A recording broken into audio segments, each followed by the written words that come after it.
Kalau menurut hukum Taurat, orang perempuan yang pendarahan itu najis dan tidak boleh bersentuhan dengan siapa-siapa. Dia dikucilkan, dia tidak punya apa-apa. Dia tidak punya siapa-siapa untuk menguatkan dia. Tapi ketika dia mendengar tentang Yesus dan dia punya iman, dia terima firman, apa yang dia lakukan? Dia berkata, asal ku jamah saja jubahnya, aku akan sembuh. Berulang-ulang, asal ku jamah saja jubahnya, aku pasti sembuh. Ada sebuah nasihat berkata begini, jangan gunakan kata-katamu untuk menyatakan situasimu yang buruk. Tapi mari gunakan kata-katamu untuk mengubah situasimu. Dengan perkataan apa? Perkataan iman. Iman akan selalu berbicara. Kita akan mengenal seberapa jauh iman kita kepada Tuhan lewat perkataan kita. Kita berkata-kata tentang masalah, kita berkata-kata tentang perkara yang buruk, atau kita berkata-kata tentang iman kita kepada Tuhan. Dan ketika perempuan ini tidak punya siapa-siapa untuk menguatkan dia, mungkin sekelilingnya hanya menghakimi, hanya melihat kekurangannya. Mungkin ada yang berkata engkau terkutuk 12 tahun. Itu bukan waktu yang singkat dan itu penderitaan yang sangat luar biasa.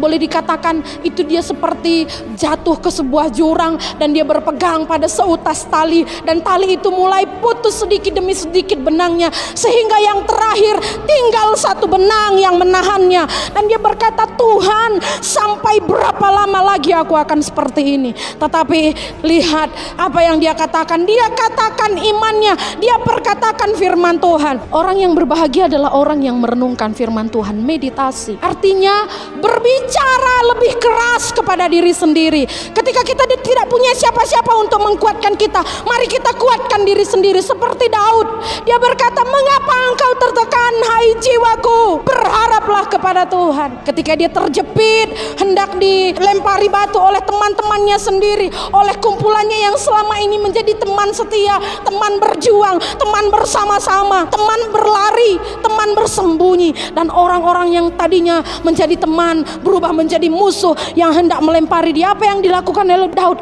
Dia menguatkan kepercayaannya kepada Tuhan. Seperti itulah contoh bagaimana berpegang kepada janji Tuhan. Walaupun kita tidak punya apa-apa, tidak punya siapa-siapa, Tuhan melihat. Dia berkata, aku tahu segala pekerjaanmu, aku tahu kekuatanmu tidak seberapa, tapi engkau menuruti firmanku. Maka apa kata firman Tuhan?